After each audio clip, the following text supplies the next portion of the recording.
क्षण क्षण पल पल जो है हम लोगों की आयु घट रही है, समाप्त हो रही है। दोबारा ये मनुष्य शरीर नहीं मिलेगा। दुर्लभ मानुष तन करिए गुरु भजन, दुर्लभ मनुष्य शरीर प्राप्त करके परमात्मा का भजन करना चाहिए। संत दुलंदास जी महाराज कहते हैं कि अब की चूक माफ नहीं होगी। मनुष्य शरीर में आए हैं, यदि इस बार भजन नहीं किए तो ये माफ नहीं होगा। लोग कहते हैं देखा जाएगा अगले जन्म में, इस जन्म में खा पी लीजिए, मस्ता लीजिए, सब सुख कर लीजिए, अगले जन्म में अभी बहुत बार जन्मेंगे, देखा जाएगा। तो मनुष्य शरीर में आइएगा तब ना। यदि इस बार भजन नहीं किए तो ये माफ होने वाला नहीं। भगवान श्री राम कहते हैं ना, कबहुक करी करुणा नर देहि देत ईश दिन हेतु समय। कभी जो है ईश्वर जीव के ऊपर दया करके इसको मनुष्य का शरीर देते हैं। मनुष्य शरीर इसको देते हैं, ये ईश्वर भजन करता है कि नहीं करता। मनुष्य शरीर तो दिया, लेकिन जन्म लेने के साथ हम उसको भूल जाते हैं। गोस्वामी तुलसीदास जी महाराज कहते हैं कि जन्मत पहले छींक भई पीछे दिन्हा रोज। जन्म लेने के साथ साथ दो अशुभ लगा हुआ। छींकने को भी लोग अशुभ मानते हैं और रोने को भी अशुभ मानते हैं। जन्म लेने के साथ बच्चा छींकता है और रोता है तो कहता है कहाँ कहाँ कहाँ। मतलब गर्भवास में कबूल किए थे मैं भजन करूंगा तेरा। भजन करने का जो प्रतिज्ञा किए थे तो जन्म लेने के साथ उस प्रतिज्ञा को भूल गए। संत कबीर साहब कहते हैं कि माला रट ले रे बंदे सतनाम की, मिट्टी में मिल जाएगी काया तेरी चाम की। जिस दिन तुम था माता गर्भ में कष्ट बहुत ही सहता था, ऊपर और नीचे से भाई मल मूत्र में पड़ा रहता था। घोर नरक से बाहर किया है महिमा है सतनाम की। माला रटले रे बंदे सतनाम। कहते हैं कि सतनाम का जाप कर लीजिए। पहुंचे हुए संत सदगुरु जो महामंत्र बतलाए दीक्षा के समय में, वही न सतनाम है। उस सतनाम का जाप कर लीजिए, सुमरन कर लीजिए, स्मरण कर लीजिए उसका। माला रटले रे बंदे सतनाम। ये काया जो है, ये शरीर जो है मिट्टी में मिल जाएगा, कोई रहने के लिए नहीं आया। स्वामी ब्रह्मानंद जी महाराज कहते हैं कि काल गति बलवान साधो काल गति बलवान। एक दिन सबको जाना होगा निर्धन हो या धनवान रे। बड़े बड़े पृथ्वी के राजा प्रिय व्रत सगर समान रे। सब ही मिली गए धरनी के माही रहा न नामो निशान रे। धरनी मन धरती, धरती में सब मिल गया ना। बड़े बड़े पृथ्वी के राजा प्रिय व्रत सगर सब चले गए, मर गए, इस धरती में समा गए। काल की गति इतनी बलवान है कि सब काल की गाल का चवेना बन जाता, कोई रहने के लिए नहीं आया।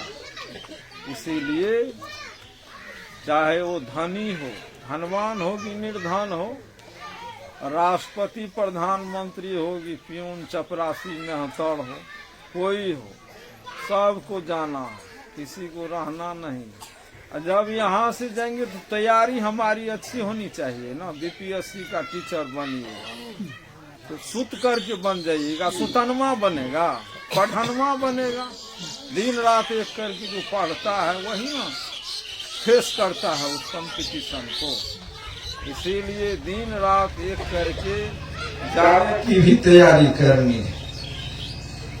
तो स्वामी ब्रह्मानंद जी महाराज कहते हैं सब चले गए, सब चले जाएंगे, कोई रहेंगे नहीं, रहने के लिए नहीं आया। इसलिए अर्जुन भीमसेन से योद्धा जिनके अचरज मान। अर्जुन और भीम जैसे योद्धा, अर्जुन को नर का अवतार कहा जाता था, वो भी चले गए। 10,000 हाथी का बल वाला भीम, वे भी चले गए। उनका भी अभिमान चूर चूर हो गया। योगी यति तपी सन्यासी छोड़ गए सब प्राण। योगी सन्यासी तपस्वी ब्रह्मचारी सब प्राण त्याग कर चले गए। इस दुनिया में रहना नहीं यह निश्चय कर जान रे। ब्रह्मानंद छोड़कर सब चिंता सुमरो श्री भगवान। इस संसार में रहने के लिए कोई नहीं आया, यह निश्चित रूप से जान लीजिए। इसीलिए सभी चिंताओं का त्याग कर जो है ईश्वर का भजन करना चाहिए, उसका ध्यान करना चाहिए। संत कबीर साहब जो कहते हैं कि बचपन बिता दी खेल कूद में, यौवन मस्त जवान हुआ, चेहरे ऊपर चांदनी बल का अति अभिमान हुआ। यौवन नारी लगी प्यारी, हसरत में गलतान हुआ, माला रटले बंदे सतनाम की। बचपन तो खेल कूद में ही बीत गया, जवानी भी चली गई। तो संत कबीर साहब कहते हैं कि अब वृद्धावस्था आ गया। वृद्धावस्था में क्या होता है कि आप खाट पर पड़े रहेंगे,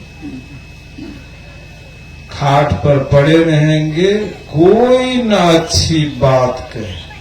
दम्मा खांसी रोग सताए, पड़ा रहे दिन रात खाट पर, कोई न अच्छी बात कहे, माला रटले बंदे सतनाम। वृद्धावस्था में देखते हैं ना, कहीं सत्संग भजन में जाइएगा तो पिलर स्टेप नॉट टाट दीवार का सहारा खोजिएगा। आपका पेंशन से पूरे परिवार खाता पीता है, पढ़ता लिखता है, लेकिन तब भी आपकी सेवा श्रद्धा से नहीं करता।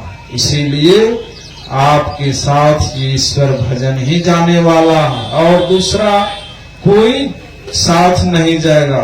गोस्वामी लक्ष्मीनाथ परमहंस जी महाराज कहते हैं कि वृद्ध भय तन कांपन लागियो, कफ पित बात घेरी, लक्ष्मीपति पछतात सेज पर अब हम का करें।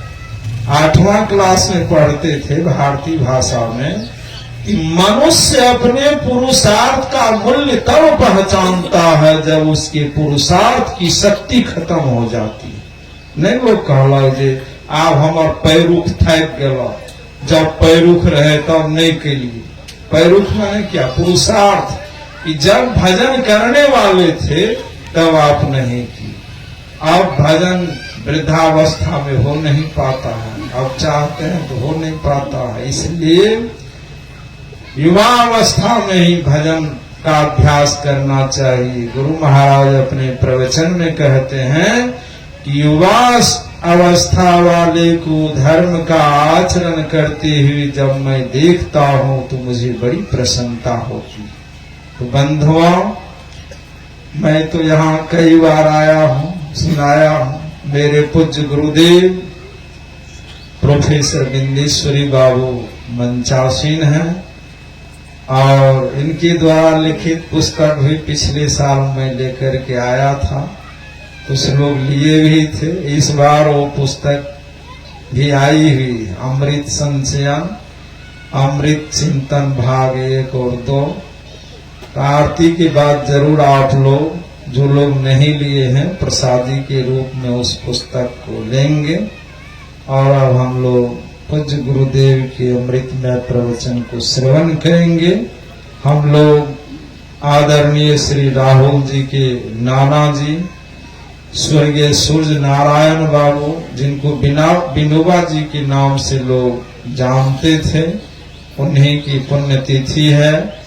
विनोबा जी की, विनोबा बाबू की, उनका बहुत बड़ा पुण्य था, पुण्यात्मा थे कि प्रत्येक साल उनके दामाद, उनकी सुपुत्री, उनका नाती जो है बड़ी श्रद्धा प्रेम के साथ उदार भाव से संत मत सत्संग का आयोजन कर समाज के लोगों को संत मत का ज्ञान ध्यान दिलाते रहते हैं। ऐसा पुण्य कर्म धर्म कर्म राहुल जी के द्वारा इस गांव में, समाज में, इस धरती पर बराबर होता रहे। बोलिए प्रेम से श्री सद्गुरु महाराज की जय।